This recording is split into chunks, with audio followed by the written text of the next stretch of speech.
అదేవిధంగా అధ్యక్ష నేను మంత్రి గారిని నా కాన్స్టిట్యున్సీకి సంబంధించి కూడా చాలా సార్లు అడుగుతూ ప్రతి అసెంబ్లీలో అడుగుతున్నా, ఇది బహుశా 10వసారి అడుగుతున్న మంత్రి గారిని. మంత్రి గారు ప్రతిసారి పాజిటివ్ సమాధానం చెప్తారు, కానీ అంగుళం కూడా ముందుకు కదులుతలేదు.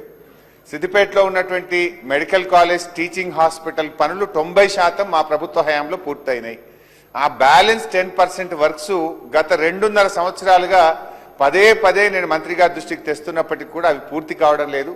దయచేసి ఆ 10% పనులు పూర్తి చేసి ఆసుపత్రిని ప్రజలకు వినియోగంలోకి తేవాలని చెప్పి కోరుతా ఉన్నాం. అదేవిధంగా నర్సింగ్ కాలేజ్ బిల్డింగ్ కూడా 90-80% పూర్తయింది అధ్యక్ష. దాన్ని కూడా పూర్తి చేయకపోతే ఆ నర్సింగ్ కాలేజ్ స్టూడెంట్స్ అందరూ ఆ రెంటెడ్ అకామిడేషన్లో చాలా ఇబ్బంది పడతా ఉన్నారు. దాన్ని కూడా వెంటనే పూర్తి చేసి నర్సింగ్ కాలేజ్ని కూడా వినియోగంలోకి తేవాలని చెప్పి మీ ద్వారా మంత్రి గారిని కోరుతా ఉన్నా అధ్యక్ష.